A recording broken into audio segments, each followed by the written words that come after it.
sobre a questão do sábado e a doutrina da salvação. A doutrina da salvação ensina que nós, seres humanos, estamos mortos nos nossos delitos e pecados, de modo que não conseguimos, por nós mesmos, alcançar mérito suficiente para adentrar no céu. Por conta da nossa condição de perdidos, é que Deus enviou Jesus Cristo. Porque se o homem tivesse algum caminho, alguma esperança de salvação em si mesmo, Cristo não precisaria ter vindo.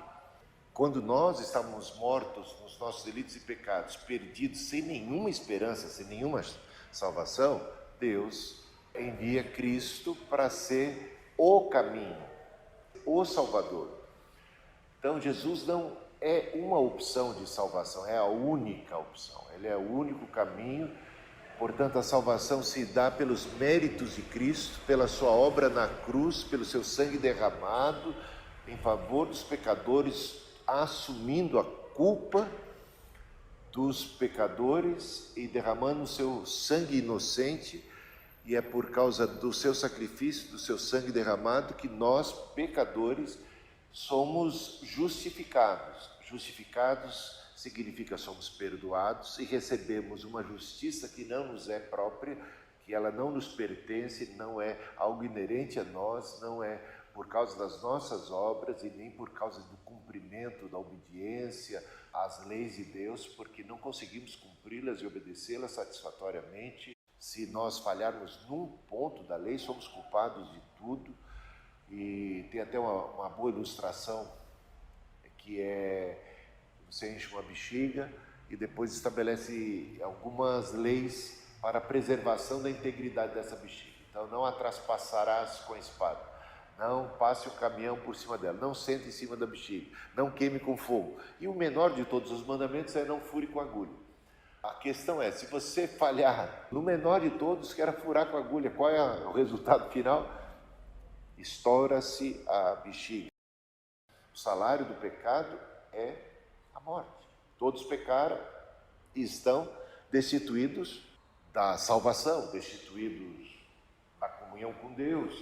O pecado faz separação entre nós e Deus e nos leva a sermos réus no dia do juízo final. E não há como nos livrarmos da condenação no dia do juízo final na base de qualquer mérito pessoal, observância da lei, porque não conseguimos observá-la adequadamente. Se falharmos no menor, estamos condenados. Também em ações morais, porque nenhuma ação moral vai compensar os atos ilícitos, pecaminosos que já cometemos, que exigem uma punição. Portanto, por conta da justiça divina, foi que Jesus precisou vir para receber sobre si a condenação dos pecadores, para ele, o justo, oferecendo sua vida justa, pagasse a pena dos pecadores. Pela graça sois salvos, mediante a fé. Isto não vem de vós, é dom de Deus, não por obras, não por mandamentos, não pela lei. Essa é a tese de Paulo, tanto em Romanos como em Efésios. Então, estamos aqui falando sobre o problema dos adventistas e de tantos outros, que não aceitam a salvação única e tão somente pelo meio da graça. Você tem que guardar o mandamento. Aí pergunta, se alguém come de carne de porco, está salvo? Não. E se alguém não guarda o sábado devidamente, está salvo? Não. Então, a salvação é mediante a guarda do sábado, mediante a obediência a uma série de mandamentos do Antigo Testamento, coisa que Paulo falou que não era. O primeiro concílio de Jerusalém trabalhou exatamente a questão da salvação dos gentios. Quando começou o Evangelho a sair das fronteiras judaicas, do território judaico, e foi alcançando os gregos, os romanos, dentro daquele grupo dos apóstolos havia dúvidas. Por quê? Porque eles vinham de um contexto muito judaico. As dúvidas eram tão grandes. Veja a dificuldade que Pedro teve para ir à casa de um gentio, de um romano, do Cornélio. Se não é Deus se revelando numa visão que sacode os paradigmas de Pedro, que eram muito judaicos, Pedro precisou que Deus mostrasse, através de um lençol que ali continha diversos animais, que eram, segundo o Pentateuco, proibidos, que um judeu não poderia comê-los. De repente, uma ordem de Deus: mata e come. Mas como é que um judeu que tem recebido a lei de Deus, por Moisés, uma lei que prescreve proibição de determinados alimentos, agora, diante do Cristo, diante de uma nova revelação, como é que ele se comporta? Isso não foi fácil. A visão precisou ser muito contundente.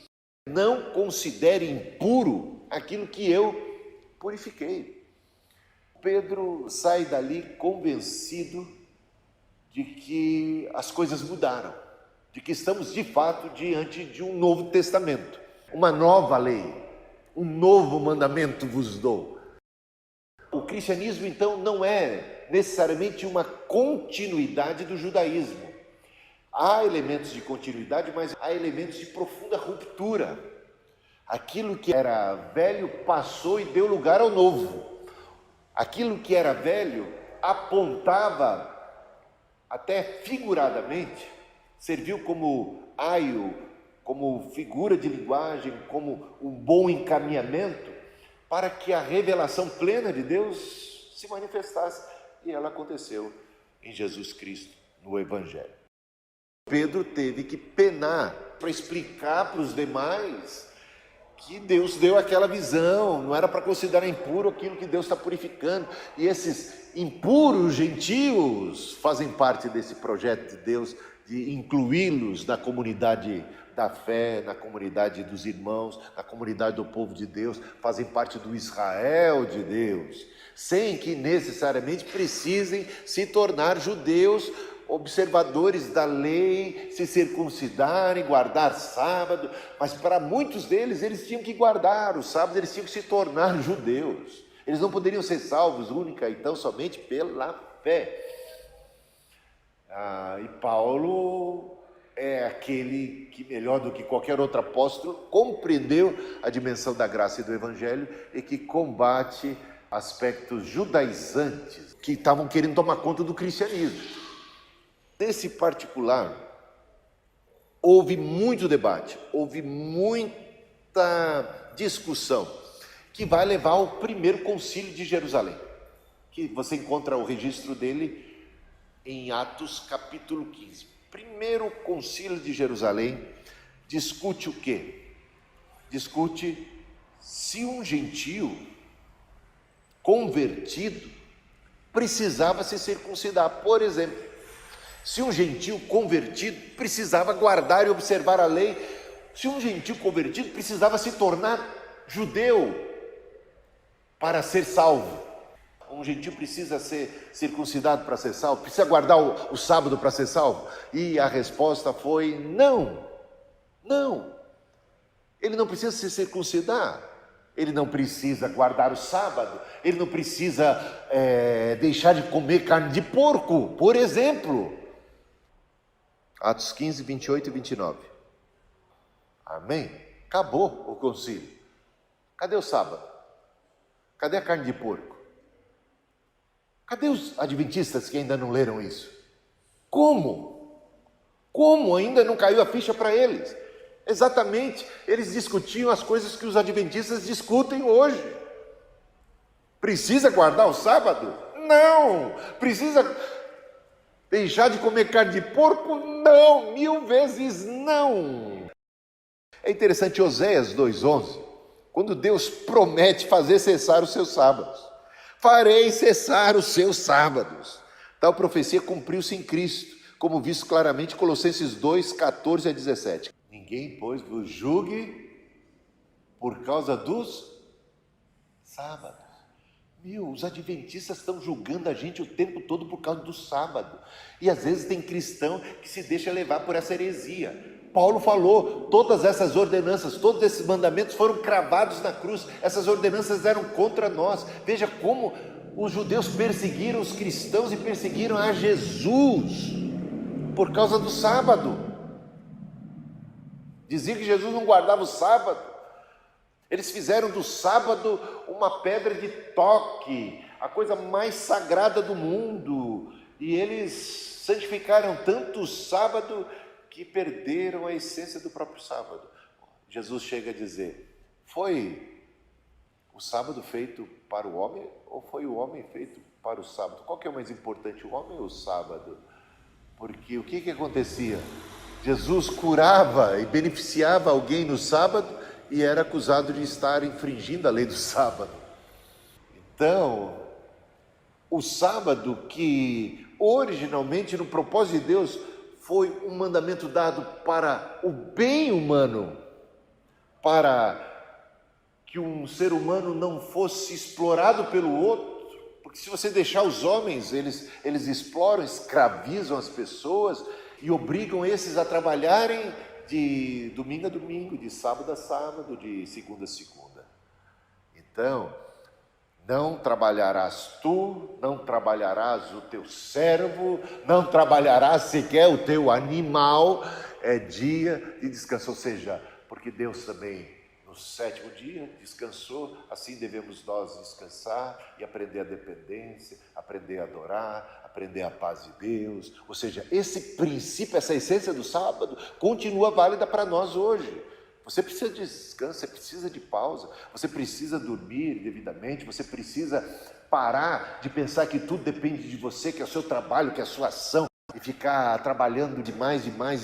Você precisa confiar em Deus, você precisa descansar, você precisa de uma pausa para adorar a Deus. Isso continua válido, mas um sábado que escraviza o outro, um sábado que condena o outro, um sábado que leva alguém a pôr uma pedra na mão e acusar o outro, um sábado que serve mais para oprimir do que para libertar, isso não. E é isso que muitos fazem em nome de Deus, em nome da lei, em nome do santo sábado. E por isso Paulo fala, Jesus encravou essas ordenanças que eram contra nós, porque o sábado devia ser uma ordenança a favor de nós, mas de repente ela se transformou numa coisa contra nós. Foram cravadas na cruz e ninguém te condene pelos dias de sábado. E ele diz mais, se você ler aí um pouquinho mais adiante, ele fala assim, nem por comida. Cuidado com esses que julgam vocês e dizem, não toques nisso, não comas aquilo outro. Recebido com ações de graça, tudo é puro. Mata e come, dá graças a Deus, não considera impuro aquilo que eu purifiquei. Portanto, errados estão os que proíbem carne de porco, que proíbem café, que proíbem alimentos. Não toques, não coma, não pode, é pecado, que vem pecado em tudo quanto é coisa. E que usam isso para condenar, para discriminar, para espizinhar outras pessoas. Paulo afirma o seguinte, o fim da lei é Cristo. Não estamos mais debaixo da lei, eu não sei se você sabe, nós estamos debaixo da graça. Mas lembre-se que a graça nos leva a obedecer a Deus. Mas qual é o mandamento? Amar a Deus sobre todas as coisas e o próximo como a si mesmo. Fazer aos outros o que gostaria que os outros fizessem a você. Andar na lei do Espírito e da vida, andar no amor. E não nesses rudimentos que muitas vezes se vê aí. Cristo é o fim da lei no sentido de que, com ele, a velha ordem da qual a lei fazia parte foi eliminada, para ser substituída pela nova ordem do Espírito, onde a vida e a justiça são acessíveis mediante a fé em Cristo. Portanto, ninguém precisa tentar obter essas bênçãos por meio da lei. Somos exortados a fazer discípulos, ensinando-os a observarem tudo o que Cristo ordenou, não é isso? Me diga onde Jesus ordenou que devêssemos guardar o sábado. Procure, desafio. Se é verdade que nenhuma passagem do Novo Testamento ordena que guardemos o sábado, temos diversas ordens para não nos submetermos à lei do sábado, como essa que nós lemos e também como encontramos em Gálatas capítulo 4, versículos de 9 a 11. Em Romanos capítulo 7, Paulo também ensina que os cristãos não estão debaixo da obrigação de cumprir a lei mosaica. Nesse caso, ele usa a analogia do casamento. Olha só esse texto. Ora, a mulher casada está ligada pela lei ao marido enquanto ele vive. Mas, e se o marido morrer? Ela pode casar de novo, não pode? A mulher, que aí representa o povo, estava casado com a lei. Não é que o marido aqui, a lei fosse má, mas a lei ficava pegando muito no pé daquela mulher e exigindo: eu quero que você ande desse jeito. Ah, se não andar desse jeito, você vai ser punida. Ah, se você não andar daquele jeito, se você errar, aí botava um monte de regra. Imagina, um marido que bota um monte de regra e uma mulher que não tem capacidade para andar à altura de todas as exigências do marido. Esse é o retrato que o apóstolo Paulo está dando aqui no capítulo 7. Dá uma lida, vamos ler junto, só para você ter uma ideia de que é exatamente disso que ele está falando. Ora, a mulher casada está ligada pela lei ao marido, enquanto ele vive, mas se o mesmo morrer, desobrigada ficará da lei conjugal, de sorte que será considerada adúltera, se vivendo ainda o marido unir-se a outro homem. Porém, se morrer o marido, estará livre da lei, e não será adúltera se contrair novas núpcias. Assim, meus irmãos, também vós morrestes relativamente à lei. Gostou? Por meio do corpo de Cristo, para pertencerdes a outro. Não se submeta a qualquer coisa da lei pela lei, né? Por meio do corpo de Cristo, para pertencerdes a outro. A outro quem? A Jesus, ao Evangelho. A saber, aquele que ressuscitou dentre os mortos. E deste modo, frutifiquemos para Deus. Agora, porém, libertados da lei, estamos mortos para aquilo que estávamos sujeitos. De fato, quem morreu aqui foi a mulher. Somos nós. Morremos e agora que a gente está morto, a gente não tem mais nada, nenhuma lei conjugal que nos prenda àquela lei. Morremos com Cristo e ressuscitamos. Nós ressuscitamos e agora podemos nos unir ao outro marido. E esse é bom, esse é misericordioso, esse é gracioso. Esse não fica no nosso pé. Esse até tem ordens, até tem mandamentos, mas ele diz: meus mandamentos não são pesados. E eu estou com vocês. Eu sou humilde, manso, e eu ensino vocês. Eu ajudo vocês. Essa é a pegada do Evangelho. Não é que o Evangelho deixa você largado, mas o Evangelho é Cristo em nós. O Evangelho é graça, perdão e agora ajuda, uma força para você caminhar. E quando você cai, Ele não te condena, Ele ainda estende a mão para te levantar. Você está afundando, Pedro? Eis aí a mão do Cristo que te levanta. Você negou quantas vezes? Você negou 3 vezes? Você tem um Cristo que volta a você. Então, se confessarmos os nossos pecados, Ele é fiel e justo para perdoar e nos purificar de todo o pecado. Essa é a salvação. Salvação mediante a fé. Justificados, pois, pela fé, temos paz para com Deus. Tem um texto aqui, que escrevi há tempos atrás, que diz as mudanças que a cruz provocou em relação ao que era no Antigo Testamento e o que é a partir de Cristo no Novo Testamento. O Antigo Testamento foi superado pelo Novo, que é infinitamente superior. A lei foi superada pelo Evangelho da graça. O sacrifício de animais foi superado pelo sangue do Cordeiro de Deus que tira o pecado do mundo. O povo de Israel, num certo sentido, foi superado pela igreja como povo de Deus, que congrega em si judeus, o remanescente de Israel, Pedro, Paulo, Tiago, e gentios, Maria, né? E gentios fiéis ao Messias. A parede de separação entre judeus e gentios foi derrubada, de ambos os povos Deus fez um, e essa é a igreja. A circuncisão foi superada pelo batismo cristão. O sacerdócio levítico foi superado pelo sumo sacerdócio de Cristo e pelo sacerdócio universal de todos os crentes. Os 12 patriarcas foram sucedidos pelos 12 apóstolos de Cristo. E é interessante, você olha lá no Apocalipse, tem a figura dos 24 anciãos. 12 mais 12, 24. Os 12 patriarcas, os 12 apóstolos, representando a fusão de ambos os povos, do Antigo e do Novo Testamento. Judeus, gentios, congregando, fazendo parte, tendo Cristo por cabeça, e um dia teremos um só pastor e um só rebanho.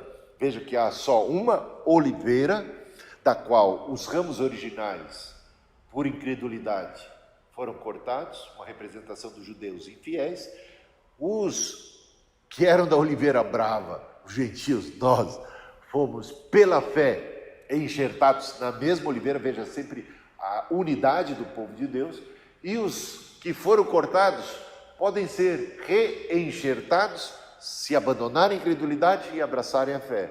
E os gentios que se cuidem para não incorrerem em incredulidade e virem a ser cortados. Portanto, a fatura não está fechada nem para judeus e gentios, a salvação está em Cristo, é por meio de Cristo que estamos, pela fé, nesta videira que representa, nesta oliveira que representa o povo de Deus, a comunidade dos salvos, a comunidade da fé, que congrega os salvos, crentes em Deus, desde o Antigo Testamento até o Novo Testamento, até os dias de hoje.